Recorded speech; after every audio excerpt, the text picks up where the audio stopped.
And as with the 2018 film, we actually open with the approved by the Comic Code Authority stamp, which was put on comics covers in Soundtrack the was 50s to amazing. reassure parents that the comics wouldn't glorify crime or corrupt their kids' minds. We open with Gwen Stacy, this time framing this sequel as much her story as it is Miles's. She says, let's do things differently this time, telling Miles' story third person. Yo, this intro, when she was on the drums, she had me like this. I'm all like, yeah. Instead of the first-person Going perspective of the crazy. introductions of the first film. We see the selfie of Gwen and Miles that she had on her phone in the last film, where you can actually see Peter B. Parker's legs stretched out between the bus seats behind them. This was on their bus ride back, that the drum first solo time they was really connected. insane. We see Gwen drumming as a member of her band, the Insane. Mary Janes, setting up the wild drum solo music that we hear over the closing minutes of the movie as Gwen reassembles her new band. But during Gwen's solo here, we see flashes of Miles' life from the first film, but also his upcoming battles with Miguel and the Spot. So really, this kind of serves as an overture or a prologue for the events to come. This is Gwen's home universe, Earth 65, and the animators designed it to have a pastel watercolor aesthetic. It looks Yo, her world, I'm gonna say this again, her world, damn.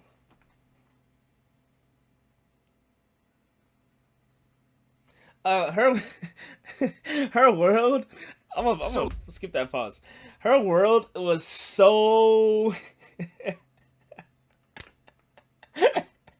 it was just weird. That pause was weird. Her world was so fire to me. Like, I think out of all the universes, I fuck with hers the most because it's like the whole world is so emotional. Like, whenever she's in an emotion, the world around her is like the same emotion. Like, it turns blue, it turns white. That shit is so fire. oh great, the paint strokes flood into each other, a contrast to the harder lines and boundaries of the other realities. On the subway, Miles appears in the windows, recalling the 2018 film when Stan Lee appeared as an angelic presence on passing trains, which really hit hard back then because it was just a few weeks after Stan died. Gwen remembers before Miles when there was her Peter Parker. This Peter's voiced by Jack Quaid. In her flashbacks, Gwen has longer hair because this was before Miles stuck his hand to her hair and she had to shave it. Gwen flashes through several meals that she, R.I.P. Peter, Stan George, for and real. Aunt May prayed before, including one that might be Halloween. Peter dresses as a dinosaur or a lizard, Gwen in a traffic cone shirt, George is a cowboy, and they're all eating, what is that? Bagels! This is the cursed food that led to the Spot, and Yo, in 2022 crazy. became the symbol for the multiverse. With Yo, that's insane. Like, why is the bagel becoming such a key butterfly effect now? everything everywhere all at once. The bully that roughs up Earth 65 Peter isn't Flash Thompson, it's Ned. As in the Spider-Gwen comics, this Peter becomes the lizard, thus his Halloween costume, which we actually saw at the end of Gwen's backstory in the 2018 film. And then we hear the voice of J.K. Simmons as J. Jonah Jameson reporting, Captain George Goated. Stacy is leading the manhunt for Goated. Spider-Woman. Simmons voices J. Jonah Jameson in several different realities in this movie, including the Lego universe later. This guy is a freaking Yeah. Nexus being. Yo, Several I different heard, realities in this movie, including I heard that 14-year-old kid did this, bro. That's crazy. 14. That dude got he better be in like multiple Lego films, bro.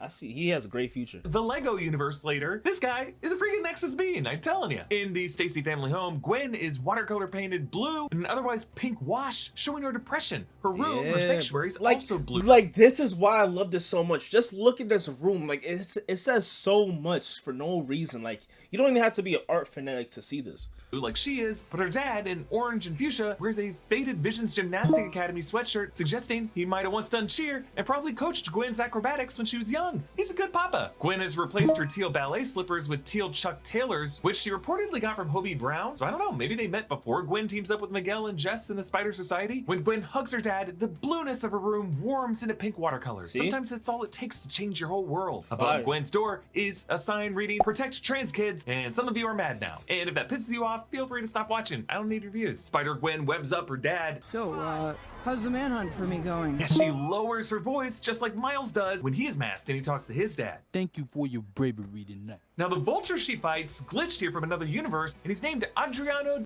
Real quick, do y'all fuck with the new suit, or do y'all still fuck with this suit? I low-key still fuck with this suit, not gonna lie. I think he should have, I don't think he should have changed it. But it's still cool though. But I prefer this suit more. Bravery tonight. Now the vulture she fights glitched here from another universe, and he's named Adriano Tumino instead of Adrian Toombs, voiced by Yorma Tacone. His design and his sepia color tone and his papery texture is based on Leonardo da Vinci's Yo, sketches. this His was design cool too because I fucked with, like, even though I couldn't read it, and his sepia color tone and his papery texture.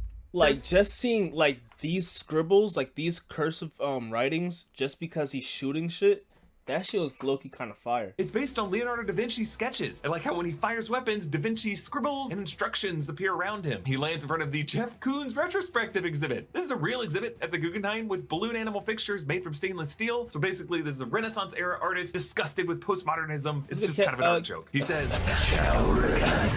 which translates to "Bye, girl" on the Key. How you screen. doing? But Gwen is saved by Miguel O'Hara, voiced by Oscar Isaac, Spider-Man 2099 from Earth 928, when he first appeared in the 2018 film post-credit scene. Gwen says, I'm sorry, who exactly are you supposed to be? Isn't it obvious? The Blue Panther. That's funny. The caped Blue Satyr? yes, Blue Panther reference to Black Panther with similar claws, caped Blue Satyr reference to Batman, caped Crusader with similar brooding. When he's introduced with this comic, it lands on the stack of the comics of all the other Spider people we've met, including all the ones in the first film in the order that we met them. I just like how this stack is cumulative. Miguel shames her and the others for breaking the multiverse in the last movie, and then he says, He started on. Bro, this right here is so, like, oh, this theme song right here. Listen, listen, listen.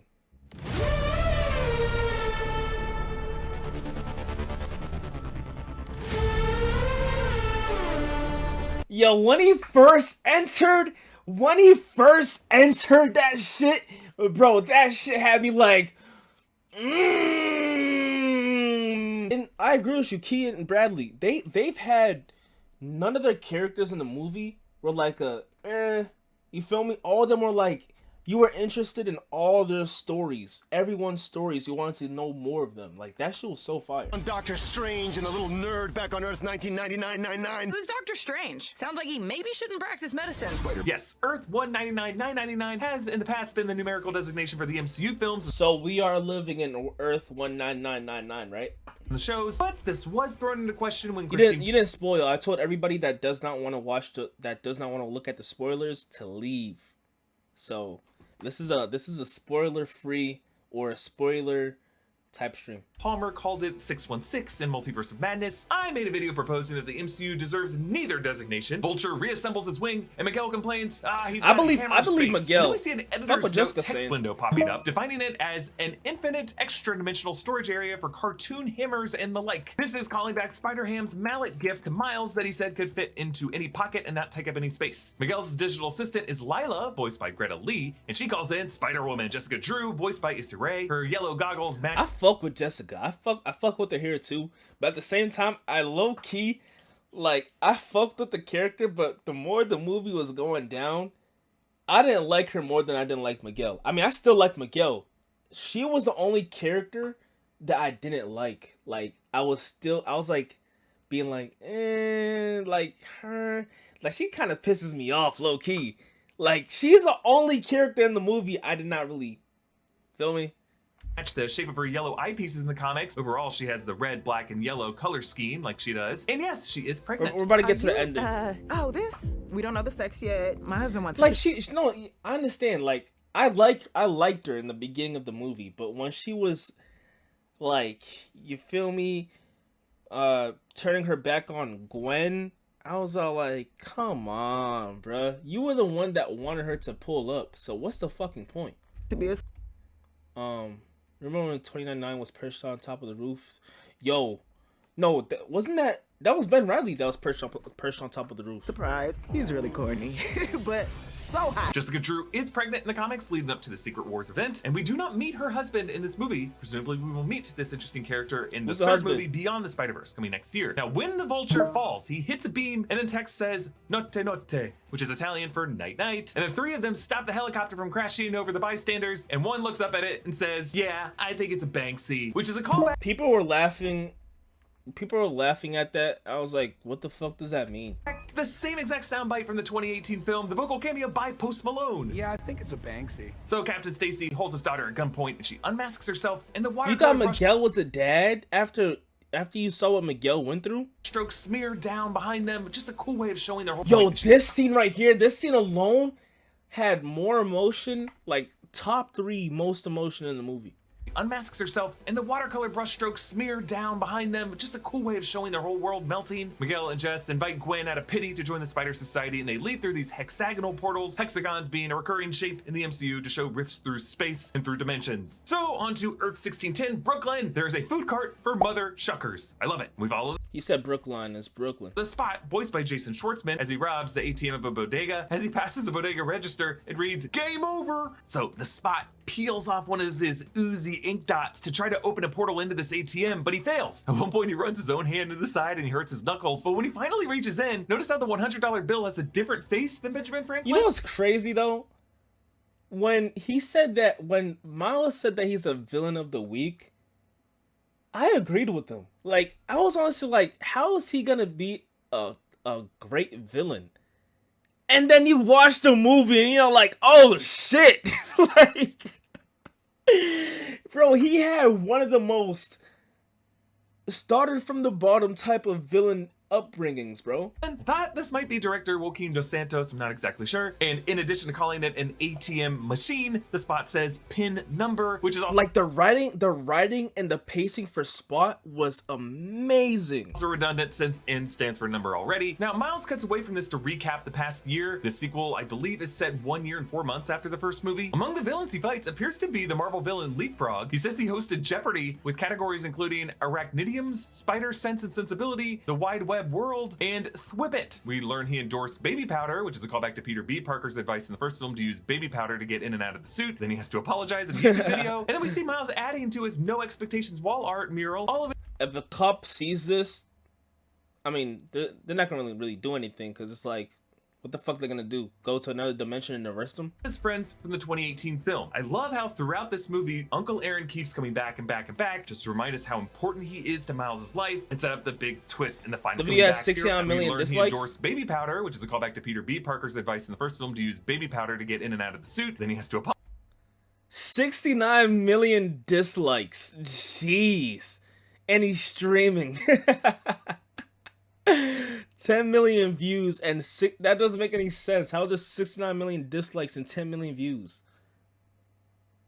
What the fuck? Apologize in the YouTube video, and then we see Miles adding to his No Expectations wall art mural all of his friends from the 2018 film. I love how throughout this movie, Uncle Aaron keeps coming back and back and back just to remind us how important he is to Miles' life and set up the big twist in the final act of this Woo, movie. gonna This get fight that with twist. the Spot causes him to be late to his parent-teacher conference, flying through portals in the background and catching a goose, which is a callback to when Miles got stuck to 2 pigeons in the first movie, and when they fly through a blue portal. Bagel, Following I it is saw another- it. I saw it when I was on when I was going to my second screening. I saw it. Bagel, the symbol of Jonathan Owen's pain and his rage toward Miles. I like how on Jefferson's phone text history, he wrote in all caps, "This is imporkage," and then he tried to correct Kent, and then finally gets it right, important. Miles fights with the Spot on a rooftop, dodging his punches and kicks, at one point squeezing between a punch and a kick, essentially That shit was threading fire. the needle. I love it. Miles pats the Spot on the head, and red text reads, "Good cow," because with all the spots, he looks like a Dalmatian and a cow. And then Miles and the Spot tumble into the Foam Party Cafe, having a literal foam party with all the suds and bubbles and that goose squawking around. This is the same cafe that Jefferson pointed out at the beginning of the 2018 film, the one with the long line, as the neighborhood was being gentrified. Miles returns to his Brooklyn Visions Academy dorm room, where his roommate remains, Ganke Lee, who is Miles' buddy in the Ultimate Comics, but this character in the 2018 film had all of his dialogue cut. The character has now been given lines and aged up in physique and in voice. Yo, sleeper build on 10, bro. Look at him.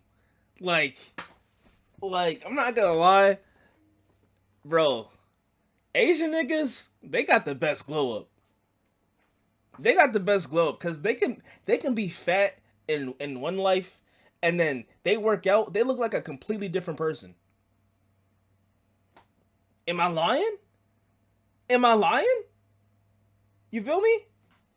I'm not your guy in the chair. Are those my Jordans? I can't help it if we're the same size. Guy in the chair, a reference to Ned Leeds, Jacob Batalon's character in the MCU, being Tom Holland, Peter Parker's guy in the chair in Spider-Man Homecoming, and the character of Ned in the MCU was really just based off of Ganke Lee from the Ultimate Comics. Now, Ganke Lee is voiced in this movie by Peter Sohn, director of Pixar's Elemental, and is also the voice of Socks in Pixar's Lightyear, since one of the co-directors of this movie is Kent Powers, director of Pixar's Soul. I like how they just keep it in the Yeah, I saw that that little Easter egg of Spot. family, even though know Peter Stone's Elemental is going to be in direct competition with Across the Spider-Verse in the month of June at the box office. I wonder if Genki in the Miles Morales game is gonna be skinny too. Today, all these animators just love and respect each other. I love it. So Miles finally arrives at the parent-teacher conference where his teacher is voiced by Rachel Dratch. Miles's grades are pretty good. A in AP Physics. That's my little man. And a B in Spanish. What? Ooh, okay. Miles. Are you trying to Mira, kill eso your es mother? imposible. I love how Jefferson tries to place that cat-themed desk ornament back together, but he fails. The teacher's eyes just dart over, but she just keeps talking anyway. It's kind of like in Iron Man 2 when Tony Stark obsesses over that thing on his desk. We learn that Miles is excelling at AP Physics because, like the MCU Peter Man, Rio Morales. Ugh. Hi, Flub. Hi. Parker just helps any Spider-Man to know physics and trajectories and motion, but Miles B in Spanish is met with outrage from his Puerto Rican mother, and when she snaps, it forms a little Puerto Rican flag. Like the sting of his mother's snap hits him with the full might of his Puerto Rican heritage. So Miles leaves the guidance counselor's office to rejoin his fight with the Spot, which tumbles into Wilson Fisk's old Alchemex Collider site, the location of the showdown of the 2018 film, but it's now under construction with this canopy made of reflective panels, reminding me of the dome that was- I low-key loved when Miles and his dad was talking and like the cover was all, it was like the sea. I fuck with it. constructed over the Chernobyl site. Based on this pardon our mess sign, it looks like Alchemex are the ones actually cleaning it up. Maybe they're continuing to have some nefarious plans here. Like you would think the government would be like, yeah, the text boxes were really hard, but you know, we got new rock stars to thank, you feel me? You guys aren't allowed anywhere near this. So the Spot explains his backstory, and we see the Earth 42 spider that bit Miles, but in its Earth 42 reality, right before it left, it was going to bite alternate Miles. You can see his hair in braids. This is foreshadowing the Miles we see in the third. Yo, ooh, we can't get to the ending. We can't talk about the ending. We're not even close to ending. We're not even close. So I'm not gonna talk about this nigga yet. But bro, I seen a bunch of comments of like people like, yo, bro, you didn't know that Earth 42 wasn't from his dimension? Shut the fuck up, okay? Like, we understand you're cool, alright? Here's your cool badge, my nigga. Shit. I know I didn't know. You feel me? Let me figure it out when I figure it out. You feel me? Like, don't knock it down being like, oh, you didn't know this? I knew this. Okay. Third act of the movie, the big twist, telling us that in that reality, it was not going to be a Peter Parker who got bit, it was going to be a Miles Morales. The Spot reveals that he was the one who got struck with that hilarious bagel action word. I love that they brought this guy back. So between Owen being the source, crazy how a nigga got hit with the bagel and he turns into the new villain just from a bagel. Of Spider-42 coming into 1610, and Miles being the source of the bagel incident, they really did create each other. What will happen to Miles now? We're gonna talk about it, but their realities would have switched.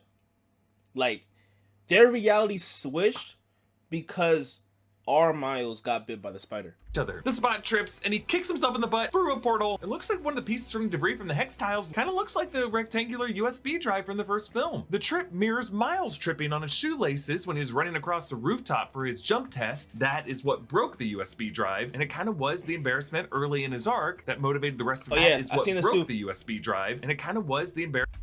Y'all see this? 4-2. They've been dropping hints on us this whole time. 42 this whole time. Embarrassment early in his arc that motivated the rest of his story. So similarly for the Spot in this movie, his embarrassment here is really what unlocks the next stage of his hero's journey. He finds himself in this inky whole realm where all the dark matter has left his body, creating all these portals into the multiverse. The first he looks into is this classic animation universe from the 1940s with Ben Day dots. There's a woman in a black and white. This animation was really impressive. This is really underappreciated because, like, bro, this gotta be hard to pull the fuck off, you feel me? Polka dot blouse who hits him with her purse, her blouse matching the pattern of his skin. On the cinema marquee is a movie titled The Tall Man, coming soon. Then he looks into the Lego universe, calling back Lord Miller's work on the Lego movies. We'll come back to this one. Then he drops by Chinatown of Earth 688 with Ms. Chen from Venom and Venom Let There Be Carnage. This was cool to me. This was cool, but at the same time it felt like a commercial. Like, it looked like a commercial to me. Like, I'm happy that people liked it, but like, It looked too much of a commercial. I'm robbing you because I'm a bad guy. I love how unfazed Miss Chen is. And the brand of gum he steals, if you look closely, is Brock's Venomint, a reference to Eddie Brock, Venom. And this establishes Sony's Venom movies as Universe 688 and their system of organizing this. Spot looks at his hands and says, "The power of the multiverse in the palm of my hand," a nod to Doc Ock's line in Spider-Man 2. Was her acting not for Spot? It was just for like the movie, and they just took that footage. That's understandable. In 2004, The power of the sun. my 8 and their system of organizing this. Spot looks at his hands and says, "The power of the multiverse in the palm of my hand," a nod to Doc Ock's line in Spider-Man 2 in 2004. The power of the sun in the palm of my hand. Which he echoes in Spider-Man No Way Home. The power of the sun in the palm of my hand. The power of the sun in the palm of my balls. Back in the Legoverse, we see a text box, which is actually in the shape of a red Lego brick, labeling this Earth 13122. This Peter Parker is voiced by Nick Novicki. There's a Lego J. Jonah Jameson in this Daily Bugle office, and they use J.K. Simmons' audio from the 2002 Sam Raimi film when he says, "Tomorrow morning, Spider-Man, page 1 with a decent picture this time." So back in 1610, Miles cannot thwip when he's carrying cake boxes, so he has to ride a crowded train. I don't like Tobey Maguire Peter Parker. He could have just webbed it and, you know, wrapped it up. You feel me? Then swung. That's his fault. You feel me? Trying to pizza time in Spider-Man 2 and having to take the elevator afterward. Miles has to hop off the track to quickly zap the villain, the Armadillo, and then Miles foils a thief stealing Nikes. He passes a bunch of gawkers, including this smiling dumbass with glasses. This is an aged-up version of that goofy student who smiles at Miles in the Visions Academy in the first film. Damn. Miles shows up late with the cakes to the rooftop party, having changed into his basketball jersey number 42.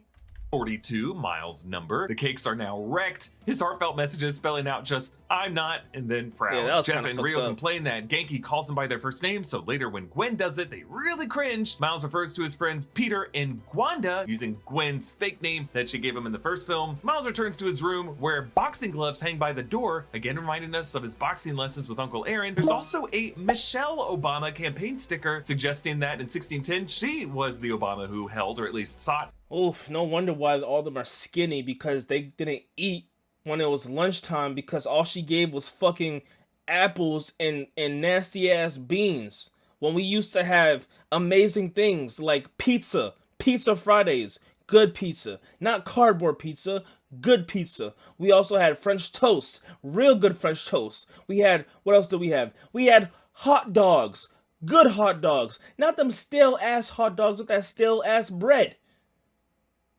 And you know what else we had? We had snack bars. Y'all, those little snack bars where you could pick up chips or a cookie and pay $1-2 for it. Michelle Obama, thank you. 2008 was the last good year of good food. Thank you. public office. Whereas before it was Sunflower, the hot track of this sequel is Hummingbird by Metro Boomin and James Blake, which Miles chills out to here. Remember, the 2018 film ended with Miles listening to Post Malone's Sunflower as Gwen opened that portal over his bed and asked if he has a minute, and this scene picks up with a similar moment, just like that. But a year has passed since the events of the first film, and notice how throughout this movie, Miles has been aged up a bit. A longer face, he's a bit taller, and he has longer hair. Floating around his room is a bunch of trading cards with these red and white balls on them. These are for Teriyakimon, the 1610 version of This is Pokemon. the album? Yeah, this is my favorite song off the album. I'm gonna show y'all. My favorite song off the album. And when they're That scared me. sitting on the bed, floating past is a framed photo of Miles with his uncle Aaron, his mentor figure, who was shot by Kingpin in the 2018 film. And on Miles' shelf is an RC Spider-Mobile, which 1610 Peter... This is my favorite song right here.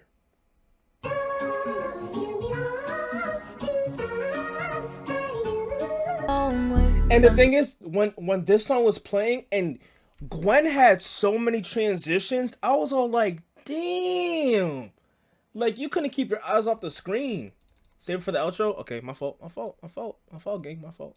had a life-size version of in the 2018 film. And above that, the specific photo of Miles' dad Jefferson and his brother Aaron that Jefferson had as his phone background, and this exact photo was framed in Aaron's apartment. Like, the whole Gwen Stacy scene was one of my favorite parts of the film. So this is probably something Miles found in his uncle's apartment and moved to his bedroom. Also, on the shelf on the left side of frame, Miles has this wooden moose. This is actually an Easter egg for Lord and Miller's 2021 film, Mitchell's vs. Machines. This moose is a hugely important item to the Mitchell family in that movie. Gwen finds Miles' sketchbook. Our man is lucky that she didn't see any of the other drawings he probably drew of her in this. But over on the left, he kept a bus ticket stub. Hudson Valley Explorers Schenectady to Brooklyn Central. This was the bus ride home that they took after Gwen saved them from Olivia Octavius in the forest in the 2018 film. So Miles has been scrapbooking his relationship with her. Miles and Gwen swing from construction crane to construction crane, just like Andrew Garfield's Spider-Man does at the climax of the 2012 Amazing Spider-Man film, as they thread the needle between buses. Notice how this whole block is just colored in pink and teal hues, a way of showing how Gwen's colors are tinting and shading this reality as her influence spreads throughout it. There's this awesome point of view shot from the truck driver. Miles swings on the right side, reflected in both mirrors, and then we turn to the right side mirrors as he flies behind the truck, and the exclamation points from his scream chase him, just like the "ah" from his fall in the 2018 film and the "woo" in the final act. I just love how Miles, I feel like in the next movie they're gonna have one more that goes from right to left. Stays behind Gwen throughout this whole sequence, hiding his clumsy collisions and trying to come off as more confident than he really is. Really though, just copying Gwen's moves, like hastily tying his web to his ankle. He tries to claim that he's learned just as much as she has, but really he's just actively learning in this moment from her. They pass the hot dog vendor and we see the action word "take" on the hot dog swipe, but then Miles whips money to the vendor's chest. If you look closely, this is an alternate universe $25 bill. I love this. There's just a kid who mindlessly licks the window of the train with a big old... nasty. I was looking at that kid and I was all like, what are you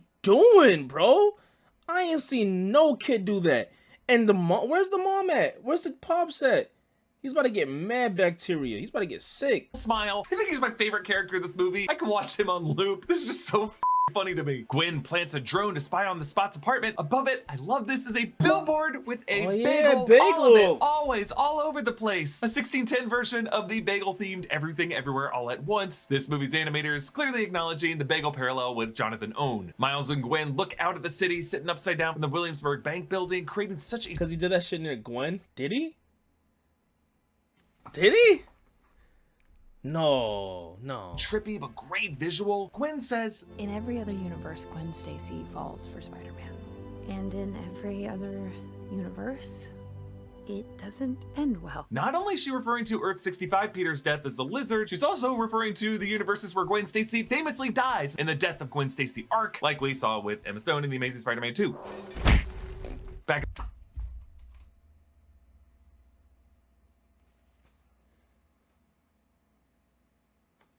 Why are you laughing? Y'all mad weird.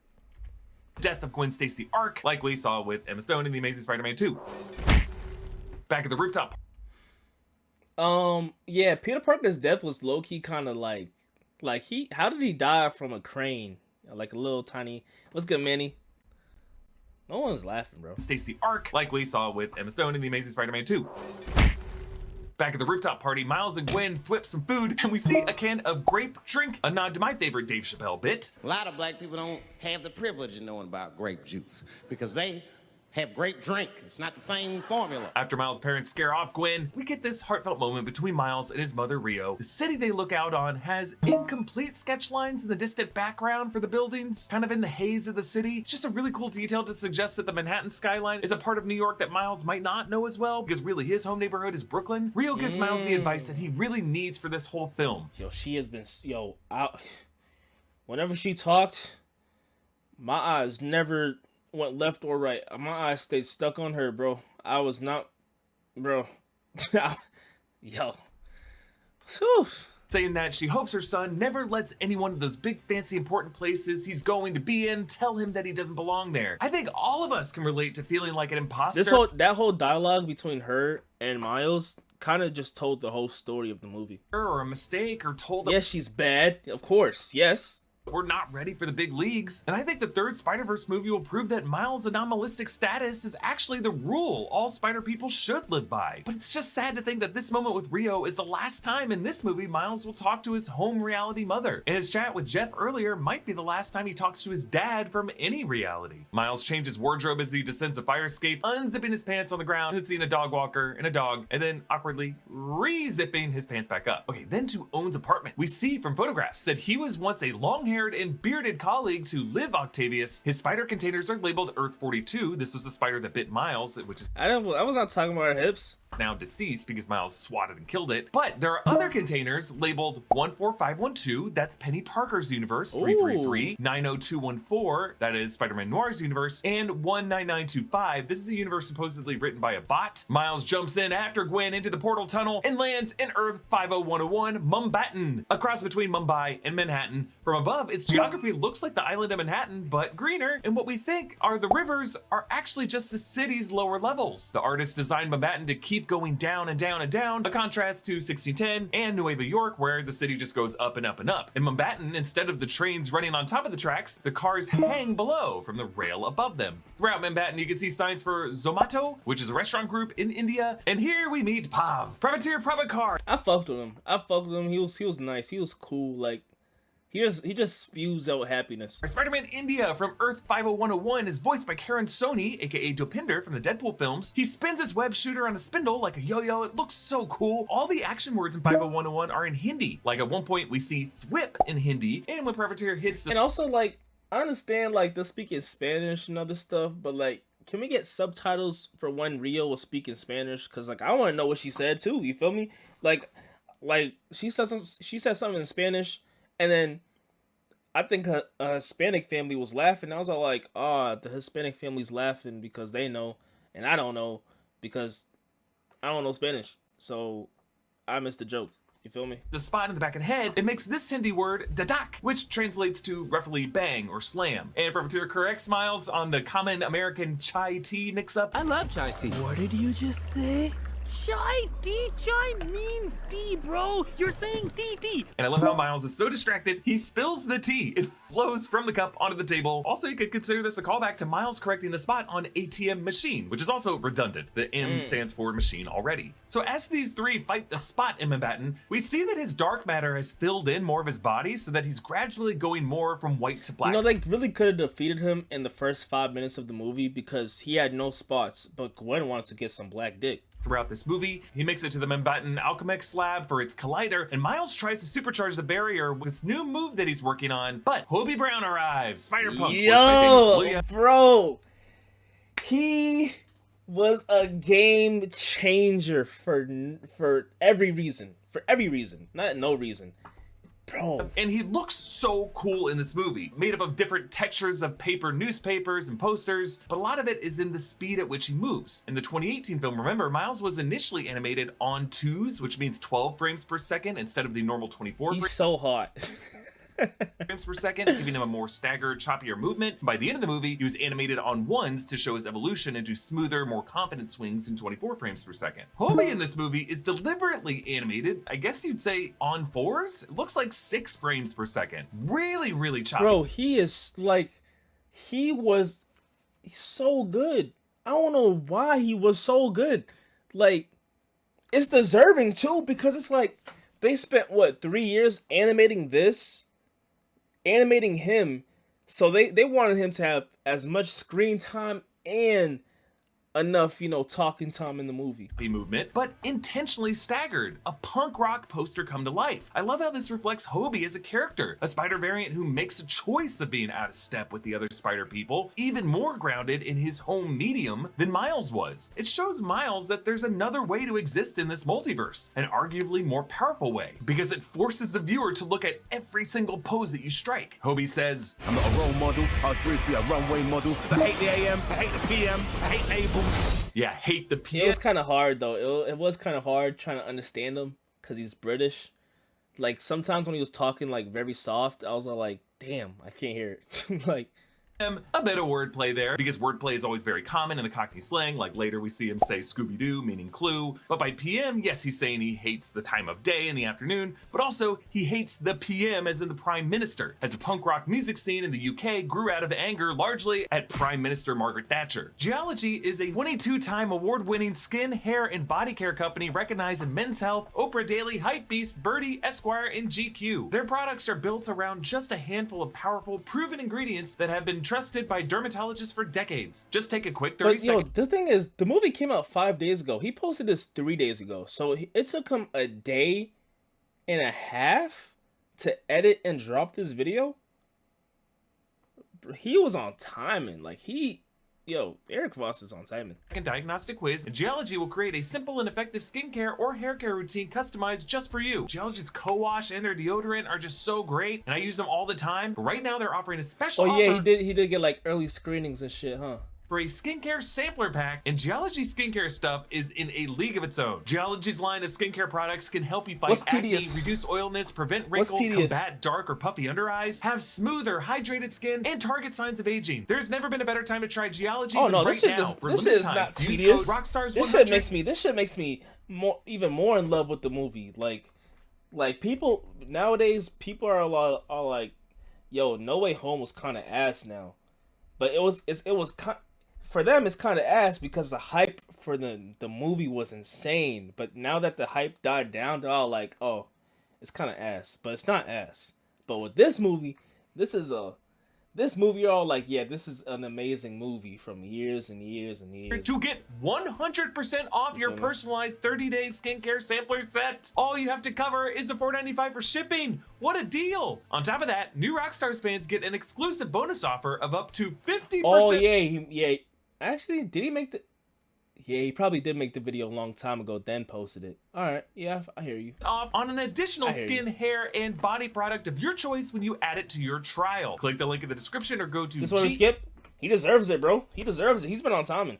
Yeah, I'm just looking at y'all. EOLOG.IE/Rockstars100 to get started. The spot activates the collider and fuses with the dark matter, and Miles' consciousness briefly overlaps with John. Then we hear one of the most scariest theme songs of all time.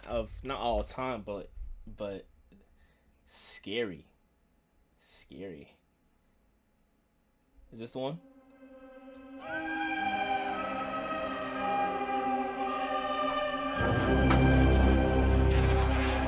Bro, this shit gave me goosebumps, bro. See you back home, Miles. Woo! What do you mean by that? What do you mean by that? The knowns. He sees a black and white future. Yeah, I need a spot poster. I do need a spot poster. Plans to absorb all of reality and cause the deaths of police captains, with Inspector Singh, Gayatri's father, and Miles' dad, Captain Morales, flickering back and forth as they rush to save a kid. So, when Miles saves Singh, in his mind, he's honestly, whoever the fucking kid is, shame on your parents. Because where the fuck is your parents? Why is there always one little-ass kid that is always by himself? Where is the parents? And why didn't they take you with them? His own dad, but both are considered canon events that Miguel O'Hara wants to play out. The Alchemex building collapse. You know how to stop the canon event? Don't let the parents ever meet each other, and then the kid will never be born. So they live. Is raining rubble all over the city, and the Ford leap into action. Privateer sees Gayatri on a double-decker bus on the bridge, recalling MCU Peter Parker's girlfriend MJ in a double-decker bus on Tower Bridge in Spider-Man Far From Home in the MCU. Everyone ends up getting saved. It's an awesome scene, but Miles disrupting the canon event of Inspector Singh's death causes dark matter to consume the city. Jessica Drew arrives with the team to contain it. She takes the rest back to Nueva York matter to consume the city. Jessica Drew arrives. Like, when I started not really liking her, she's still cool.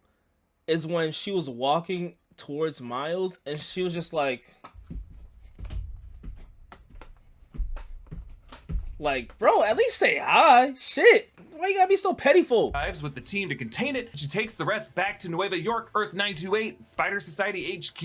And I just love the reveal that initially it's all upside down, with Miles and the rest on the bottom side of the elevator lift. Yeah, upside down was really a theme with Miles Morales' thing.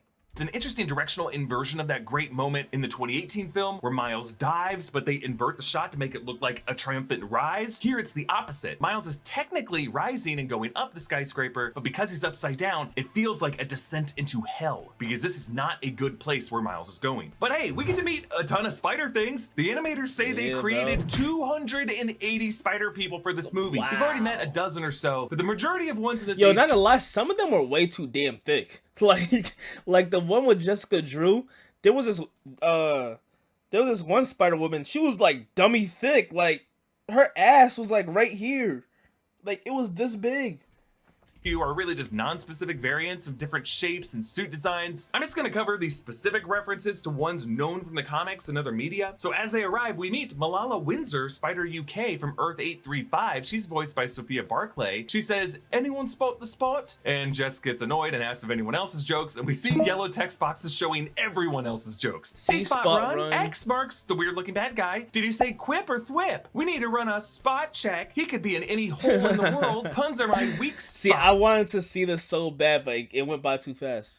He's probably hiding in some hole in the wall. Hey, way to put us on the spot, mate. This search is starting to peter out. I hate it. And as the camera glides through the main hall of the HQ, we pass the black and yellow Spider Armor Mark II sitting on the left there. Then a steampunky looking one with these extra appendages. This is Maybelle Riley, Lady Spider from Earth 803. There's a traffic cop Spider-Man. And then there's a bombastic Bagman. We'll talk about him a little bit later. Then on the walkway, Miles passes the Spider Armor Mark III, and then they pass Peter Parked Car of Earth 53931. And then dropping into him, Spider Side of Earth 616. This is a thick boy clone of 616 Peter. Also, the Last Stand Peter Parker of Earth 312500. This is the Peter with a high collar jacket who gets killed in the Last Stand run and exists alongside Ezekiel Sims. Then Peter of Earth 13122. That's a Lego universe that we saw earlier. Can actually see the little Lego man sitting on top of the the Lego man came back. That's dope. Yo, Crispy, thank you for the. Why didn't the alert go off? Crispy, thank you for the resub for 14 months. Thank you, bro. WW Crispy 14 months. See, Crispy finally watched the movie on time. It's not gonna take him 3 weeks to watch. Clap it up for Crispy. Clap it up for Crispy, bro. He actually watched the movie and didn't spend 20 years waiting for the movie. 13122. That's a Lego universe that we saw earlier. Can actually see the little Lego man sitting on top of the windshield there. And then Tarantula of Earth 1610A, 16A being a side universe to Miles' universe of 1610. Then they meet the movie. Funniest character to me, the funniest character. Yo, he was hilarious. He had me dying.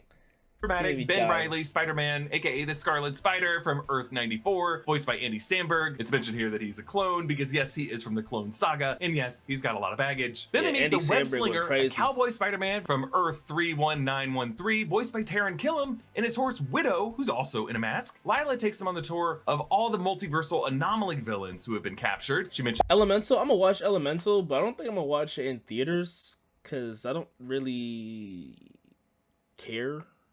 But I'm gonna watch it whenever it drops on HD on movies 1, 2, 3. And several Doc Ox, a Moose-terio, also a Mysterio, and then a video game. Bro, it's gonna happen. It's gonna happen. Yo, I can't wait to see his face. I can't wait to see his face. You mentioned several Doc Ox, a Moose-terio, also a Mysterio, and then a video game guy section. In between them is the Insomniac Spider-Man. Yeah, that's the universe of the PS4 games. And he asks, yo, he looks so clean in the movie, bro. He was so clean.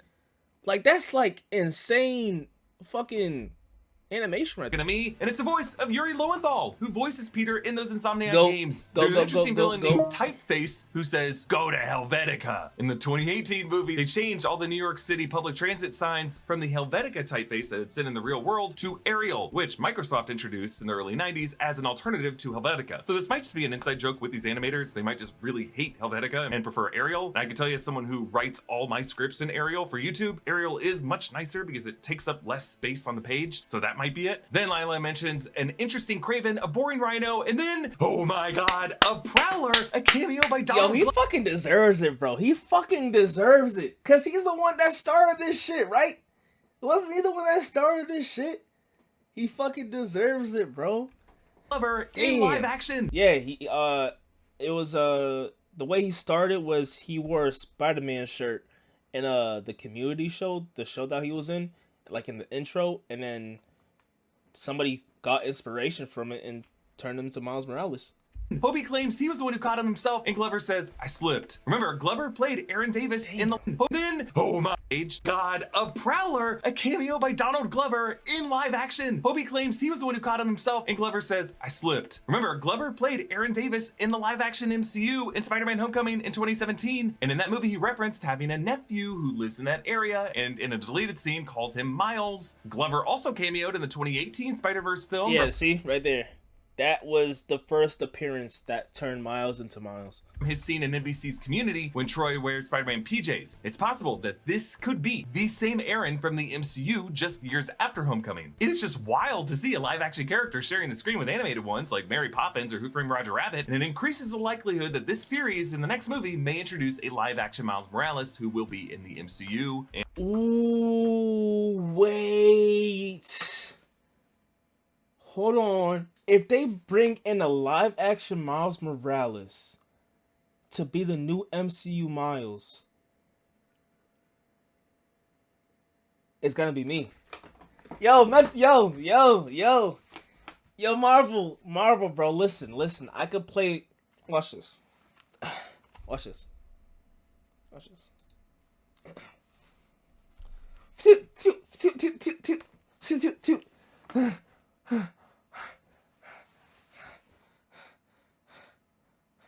I come to save you.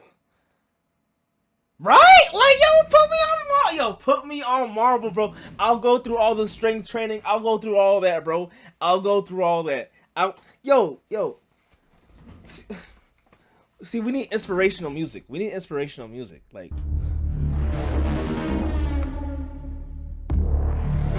this line right here is gonna make me Miles Morales in the MCU. What? Nah, I'm gonna do my own thing. Where's my check? I'm really on Miles timing, bro. Watch. In a universe, if the MCU makes me Miles Morales, how you gonna tell me sorry? How you gonna tell me sorry? You gonna kiss my feet? Huh? You gonna praise me? What you gonna do? Crispy, what you gonna do for me, bro? You won't? Alright, yeah, sure. Cause gonna be like, oh, I'm so sorry, Gordon. I'm so sorry. Yeah. Speak Spanish? Oh. Damn. Shit.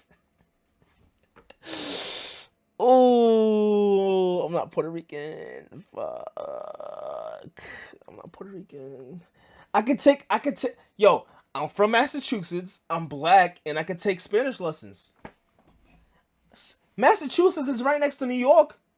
You feel me? It's right next to New York. Hit me, bruh. Hit me up. He's mixed. I'm mixed too. I'm 25% Cuban. That's technically from Puerto Rico. You feel me? When Pangea was a thing, Puerto Rico and Cuba was together, and then they split up. You feel me? No. Nah. So y'all saying I can't be Miles Morales? Is that what y'all saying? And in the Sonyverse, Miles meets Margot Kess, aka Spider-Bite from Earth 2. She was the one. She was too thick. Like, she was way too thick. Like oddly, like, she was built thick like the Jessica Drew character I was talking about. 2191, voiced by Amanda Stenberg. She is a digital avatar, and her physical body is back at home, where she has a poster. She should have shut the system down. I ain't gonna lie to you, bro. She should have shut the system down. It's her fault that Miles is ended up in 42 because he didn't know what dimension he was going to, but she did. Incognito with a Guy Fawkes logo, an alternate version of the hacker group Anonymous. All these anomalies are sent to the Go Home machine, which comes back later, but Margot states here that it's based on DNA, which is important. On their way in to see Miguel, Hobie rips a piece of tech out of the wall, joking, I bet this doesn't do anything, but it sets up how later he's able to engineer his own multiverse watch for Gwen to use. Like, notice as they continue to walk through, he keeps swiping more and more stuff. Oh my gosh! So are you saying this whole time he made his own watch? I thought he was just stealing shit. I did not. Yo! Cause I was confused because he threw out his watch when he said that he quit, but he made his own tech out of the wall, joking, "I bet this doesn't do anything." But it sets up how later he's able to engineer his own multiverse watch for Gwen to use. Like, notice as they continue to walk through, he keeps swiping more and more stuff to use for it. Around Miguel's lab are futuristic versions of tech from villains Miguel has defeated by the year 2099, including the claw of a Prowler, the arms of Doc Ock, and the glider of Green Goblin, showing how he must use scraps of their tech to continue building his technology. Miles tries to connect with Miguel by offering him empanadas, but Miguel throws the food back in his face and responds in a curt, more technical Spanish than Miles' folksier Puerto Rican Brooklyn slang. Peter B. Parker returns along with his new baby daughter, Mayday Parker. Yo, when a hobby said humbly reality Spider-Man, this was my humbly reality Spider-Man, bro. This was my Spider-Man. Like, to see him so happy that he had a baby, and like the whole movie, all he was doing was just like holding the baby, kissing the baby, just looking at the baby. Just it was so peaceful. Like, I enjoyed that so much. Like when he said, "Miles, hold my baby," it's peaceful.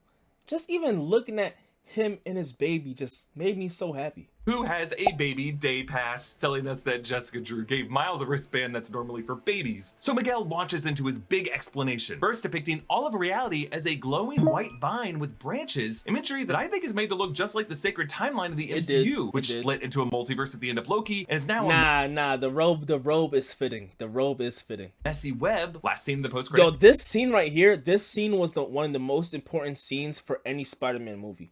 One of the most important scenes, bro. Scene of Ant-Man the Wasp: Quantumania. It's clear that this movie is trying to establish the animated Spider-Verse as part of the live-action Marvel multiverse from the MCU. But over this white vine, straight red lasers beam out to represent the Spider-Verse. Miguel O'Hara refers to this as the web of life and destiny, which is the term in the comics, or as he says here, arachno-humanoid polymultiverse. The nodes represent canon events, and in the first one, we see 6 different comics moments when a spider bite occurred, including an early one where Peter's wearing the yellow vest. Behind that, to the right, are various moments Peter and MJ connect, including Kirsten Dunst, Mary Jane, kissing Tobey Maguire Peter in the rain from the 2002 film. Then to the left, the next nodes that Miguel refers to as very, very bad, shows 6 moments the Venom symbiote overtook Eddie Brock in the comics. It's fascinating that Miguel categorizes the creation of Venom as a canon event in the life of every spider person. To me, this kind of feels like Sony's trying to make Venom as important as possible to their... Oh, that is a interesting take, because now that means the MCU has to include Venom with Spider-Man as a canon event. Spider-Verse franchise, which also would be kind of weird because their 2 Venom movies so far removed the Spider-Man step from the Venom origin. But going forward, the implication here seems to be that every Peter, Miles, Gwen, or whoever will spawn a symbiote-enriched rival that will plague their lives. Then Miguel takes us through what I'm gonna call Death Alley, all the mentor figures that the Spider- Yo, this scene right here, just seeing a bunch of Peters and Uncle Bens, bro, that was so sad. That was so sad, because like, all you see is death. People have lost. Miles sees a projection of his loss of Uncle Aaron from the first film, and Miguel singles out what he calls Event ASM 90, which is a nod to the Amazing Spider-Man number 90, in which George Stacy goes to save a kid. We actually see the same comics art of those panels here during Spider-Man's fight with Doc Ock that ends up taking George's life. I believe it's 31. When they animated this too, that was kind of fire. Issues after this, Amazing Spider-Man 121, that is the death of Gwen Stacy, his daughter. Miles turns over to a parallel moment, a projection of Andrew freaking Garfield, Peter Parker, crying over the body of Dennis Leary, Captain Stacy from 2012's Amazing Spider-Man film when George was killed by Rhys Ifans' version. What's crazy though is he's had 4 canon events. He had the death of his parents, the death of Uncle Ben, the death of Captain Stacy, and the death of Gwen Stacy. Andrew Garfield has been through it the most. I think that's the only Spider-Man that has been through it the most, with four canonical events. The Lizard, Dr. Connors. And again, since all these Tobey Maguire and Andrew Garfield moments connect to the MCU by association, this animated Spider-Man film is giving us a codified understanding of how the Spider-Verse is all connected, including to the MCU. Miguel confesses that he tried to bypass a canon event of his variant's death in a reality so that he could be happy in a reality with his daughter Gabriella, but eventually that reality erased around him. This may remind you of the logic of what's called absolute points in What If Episode 4 over in the Marvel world. Yeah, what is going on with Tom Holland? That's a great... Because they didn't show Aunt May is one canonical event, but are they just going to show Aunt May dying and that's it? It just might be Aunt May and that's it. Sadly. That might just be the only canon event. No?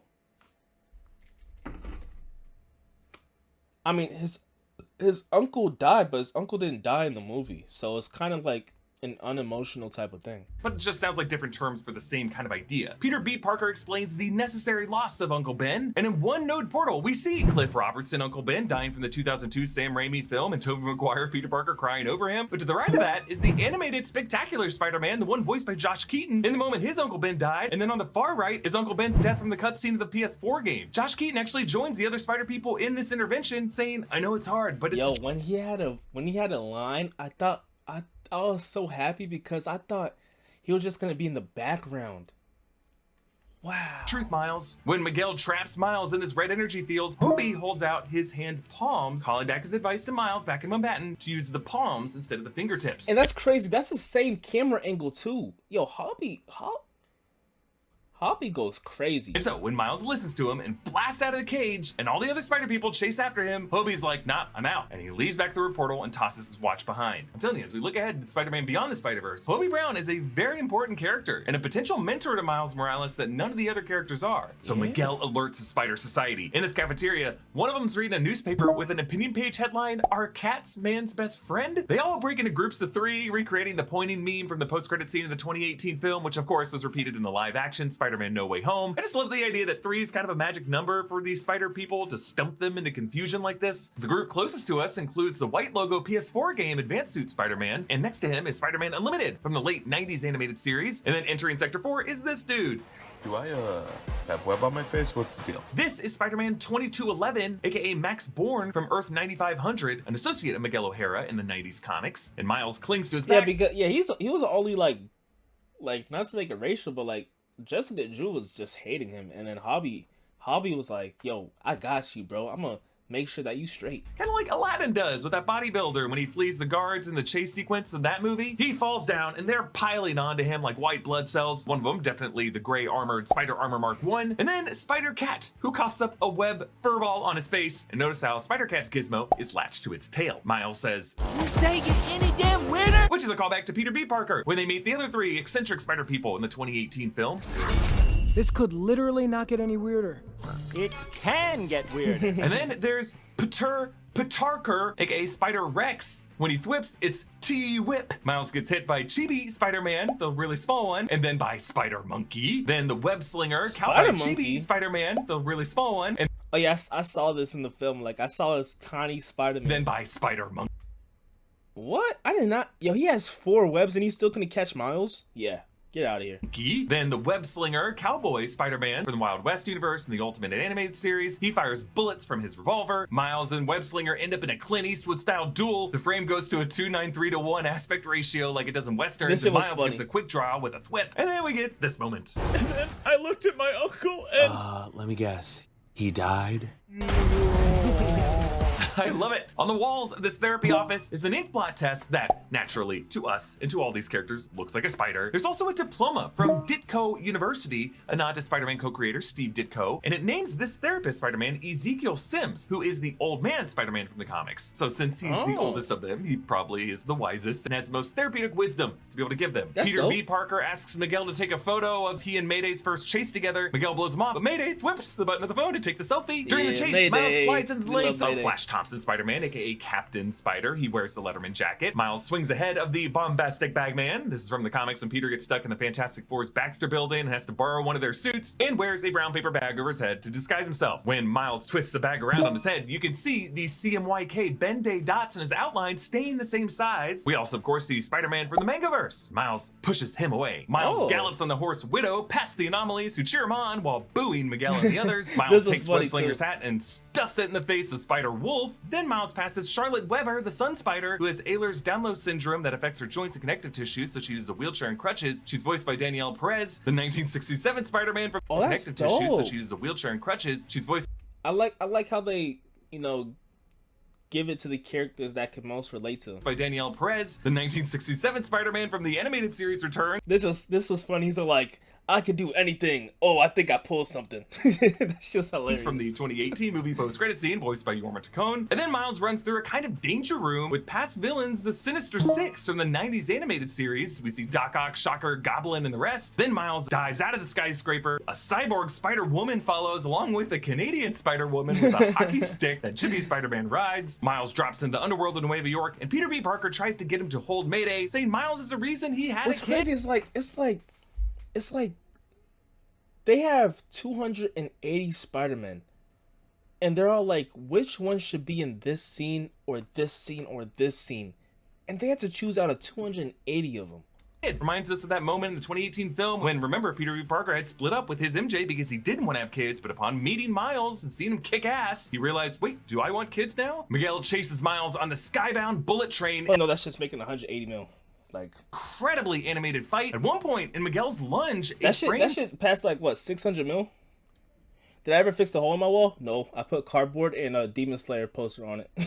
Flashes from an animated storyboard cell, including some artist notes, Imperial Violet and Crimson Red. This is what instructs the artist which ink color to fill in the character with. These shades are the specific shades of the What's red. Crazy is, yo, how do they even do this? Like, even their rough drafts can make it into the film. That's insane. Go for Miguel's suit. You'll notice these kind of lines and notes often hover around Miguel and his tech. I just love how it hints at Miguel at being a tech head and a control freak, constantly trying to upgrade and upkeep his own animation as he repeatedly has to replug his techno-organic suit. This is what Miles uses against Miguel here, placing his palm on his shoulder, overloading the suit, giving him a classic, hey. And then revealing he intentionally lured all the spider people high above the city so that he could just leap off the train back to the base. Peter B. Parker says, I did teach him that, so I feel like a pretty good mentor, referring to when Peter B. Parker in the 2018 film just jumped off the ledge and fell into the collider beam so that he could go home. Miles goes invisible and sneaks past Margot. He scans his DNA and briefly— Why stab himself? Because he has to continuously— I heard in the origin story that he has to continuously put venom in himself so he can continue to stay Spider-Man and live, maybe? I might be wrong, but I think that's from what I heard, I think that's because of that. You can see the scan reading Earth 42, since it reads the DNA of the spider that bit him. So the go-home machine goes to work. It's a robot in the shape of a spider, wrapping Miles up in a web of lasers. Miguel tries to pry in, but when given the option to reboot the system, Margot decides at the last second to just let Miles go home. So Miles tumbles into this red and green Brooklyn where it rains. It's a color scheme that we haven't seen before, so it kind of hits us as really eerie and off, but it bears a similar palette to the 1610 universe that Miguel, Ben Reilly, and Jess go to, making this a really effective visual fake out. Back in 616B, Peter and MJ put Mayday to bed, and MJ says there's no playbook on being a parent, you just have to make adjustments at halftime. Which feels like a meta nod to this story's two-part structure. Across the Spider-Verse ends at halftime, Beyond the Spider-Verse being the second half, where Peter and Gwen now have to make it— How he's gonna get home? Gwen and them are coming after him. Across the Spider-Verse ends at halftime, Beyond the Spider-Verse being the second half, where Peter and Gwen now have to make adjustments and put some new players on the field. Captain Stacy tells his daughter Gwen that he's quitting being a cop, and he gives her the gadget that Hobie built using tech stolen from Miguel. On the screen it reads Project Bootleg, and for the strap he used a Union Jack pattern band. So Miles swings through Times Square, where all of his villains, past and present, are haunting him. We see the giant hands of the They Spot. have to bring him home because Spot is in the same home as Miles, so they have to bring him home whether or not. I mean, either or.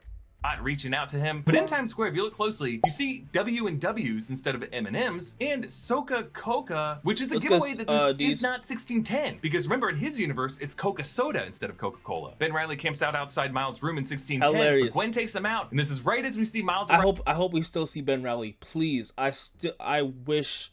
Please let us see Ben Reilly one more time. He is too funny to me, bro. Driving home, so we naturally just assume it's the same universe. I love when movies do this. Like my favorite example is Silence of the Lambs, when you think Clarice Starling and the rest of the FBI are at the same house, but then you realize the raid is happening at the wrong place, and Clarice is at Buffalo Bill's house by herself. This also happens in the Fellowship of the Ring, when you think the ring wraiths are about to stab the hobbits in their beds, but they're actually across the street. It always works on me, and the way they tease this out is so well done. Rio asks Miles why he changed his hair. Yeah, I didn't get that. I was all like, what do you mean change his hair? She doesn't remember giving him any advice. Miles, though, has a speed bag by his door now, as in Earth 42, Miles would be more of an aggressive fighter. Also, Earth 42, Miles' room has less toys and posters and more stuff in milk crates. Around the house, there aren't really— Yeah, I was looking at the room, and I was looking at his sweater, because his sweater is purple. He had a blue sweater, but this one's purple. You feel me? Many photos of Jeff Morales, just the mother and the son, because it would have been too painful to have too many photos of him around. Miles reveals himself as Spider-Man, but Rio doesn't know who it is. And for a second, we're just like, oh, she's just a mom who doesn't really get it. But no, there is no Spider-Man in this universe. Miles demonstrates this just sad little whip. Nah, yeah, I thought so too. I thought Aaron was Miles's dad. I was like, oh, what? But you know, that wouldn't have made any sense. Yep, question mark. And there's a great match cut with Gwen standing on the ceiling of Miles' empty room in 1610. Cut to Miles in Earth 42 with his mom, and Miles finally figures it out and it hits us like a hammer. Uncle Aaron walks through the door, having never died in this dimension because there's no Spider-Man, and they go to the rooftop. The city is plagued with crime, on fire, and the worst gut punch, the rooftop mural. In place of the Aaron Memorial now has a memorial for Jeff. Oh yeah. Yeah, did she kill Ben Reilly? Because how is he gonna get back home or contact any other Spider-Man to get back home? I think she killed him. Morales. In the upper corners of that mural, Pichelli and Bendis, for Sarah Pichelli and Brian Michael Bendis, creators of the Miles Morales character. Miles gets KO'd by his alternate prowlers, Sarah Pichelli and Brian Michael Bendis, creators of the Miles Morales. Thank you guys so much to see Childish Gambino as Spider-Man and making one of the greatest Spider-Man of all time. Morales character, Miles gets KO'd by his alternate prowler self before he sees it coming. His spider sense never went off, maybe because he can't sense himself, especially if that variant self doesn't have spider powers. Miles wakes up tied to Aaron's punching bag, the same one that he used to work out on in the 2018 film, and the one Miles tied Peter B. Parker to. Aaron puts on an album, Ain't No Love by A Lion Unleashed, featuring Bobby Blue Band. Aaron punches the bag, releasing a blast. Yo, I thought he punched him. I was about to say, yo, is this rated M now? Cause I thought that was blood right there. CMYK dots, like all the ink was slammed out of it. We briefly hear the voice of J.K. Simmons, J. Jonah Jameson, reporting crime from the TV as a younger prowler steps forward, Miles G. Morales, whose hair is braided, the same one we saw back in the Spot's backstory of the spider that left Earth 42. Our Miles' face is lit red on one side, blue on the other, mixing in the middle as Prowler purple. His fingertip manages to produce a small spark on the chain, but he doesn't have his full palm free. Meanwhile, Gwen reunites with Peter B. Parker in Mayday as we hear her drum solo returning from the opening minutes, and we see the new band that she has put together, including Gwen, Peter B. Parker. Yo, I thought Nicolas Cage wasn't gonna do another Spider film, but I'm so glad that he's back.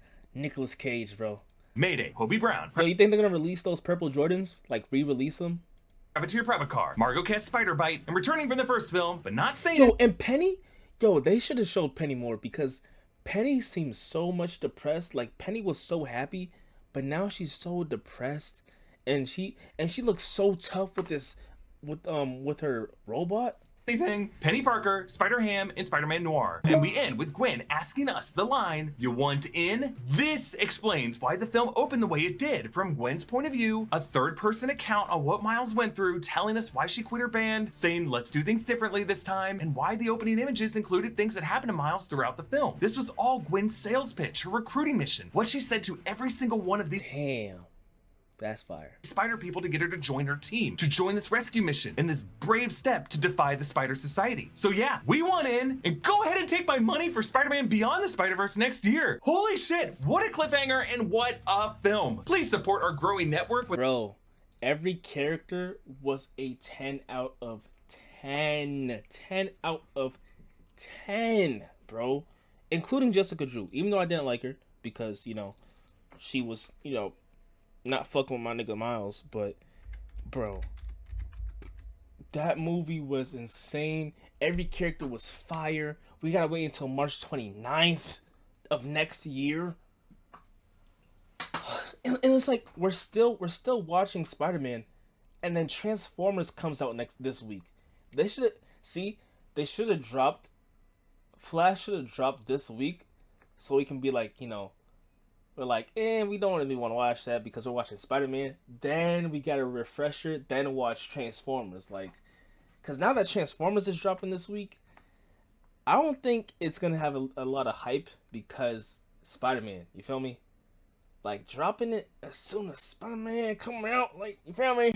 Yo, I had to pee, and the only time that I went to go use the bathroom was when Gwen and Miles were talking on the rooftop. Because I remember that scene, so I was like, oh, I gotta hurry up and speed. You feel me? Like, I don't know if Transformers is gonna live to the hype, though. I don't know. I don't know. I hope so. I know the movie's gonna be good, but, like, with the media on Spider-Man right now. You feel me? Yeah, I had a large icy. I had to go leak. But that movie was amazing. Spider-Punk was a huge character. And it was like we never even knew that he was gonna be such a huge character until the movie started. And then Miguel, his origin story went crazy too.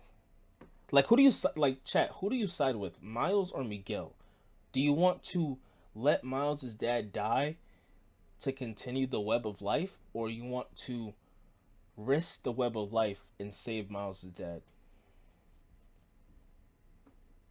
You can't do both. You gotta side with somebody. Because the thing is, even though Miles was an accidental spider, even though Miles was not supposed to be Spider-Man, he helped so many other Spider-Man. He helped Peter B. Parker rekindle his relationship with MJ, get married, have a kid. He helped Gwen be more out there and have a friend. He helped Spider-Noir with a fucking color cube. You feel me? If it wasn't for the accidental Spider-Man, that would have never happened. So, it's crazy to think that. Yeah, I saw the green purple thing. I seen that a lot. That was kind of crazy because like when it was green and purple, they were kind of having a hard time to like sense each other because Peter was thinking he's a villain, and until he went red and blue. You feel me? It's crazy. Amazing story. And that's only part 1. This, I'm predicting it right now, this will be the best trilogy out of all Spider-Man. It will. I'm predicting this will be the #1 trilogy for all Spider-Man movies. Because Tom Holland's Spider-Man, compared to this,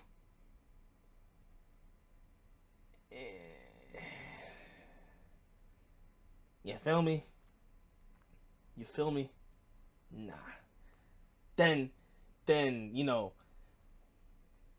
the Amazing Spider-Man, if the Amazing Spider-Man had a trilogy, it still wouldn't, beat this because Spider-Man, the Amazing Spider-Man 2 wasn't really, it was good because the Gwen scene, but at the same time it wasn't really better than #1. Then you got the Tobey Maguire trilogy, but #3 wasn't good, #3 wasn't really, you feel me? So Miles Morales, a black Puerto Rican kid from New York, is about to be the #1 best Spider-Man trilogy of all time. That is crazy, bro. And I seen someone talk about how they should not retire Spider-Man, but let Miles Morales Spider-Man be the new type of Spider-Man. Peter Parker will still be in the mix, but the main focus is now on Miles Morales. You feel me? I fuck with that. Because it's been, yeah, he said it's been 60 years. So it's time for something new. Because Miles is now a teenager. We've seen Peter Parker as a kid, teenager, college, adult, and old. We've seen his whole life. It's time for something new. I fuck with the guy that made that TikTok because that was crazy. Because like to see that type of vouch was insane. Yeah, like they continuously make Peter young. They continuously try to grab a 30-year-old man to play a high school kid. You feel me? So it's time. You feel me? It's time for Miles Morales to be the new face. The main story should be this: Peter Parker marries MJ, finally, has a kid, goes out to be himself because he has given 8-10 good years of his life being Spider-Man. So now it's time for him to live as a dad and as himself. He will still be Spider-Man. He will still give advice to Miles Morales. But he's going to be more of Peter Parker. Then you got Miles Morales being the new Spider-Man. Teenage kid being Spider-Man. That's the story.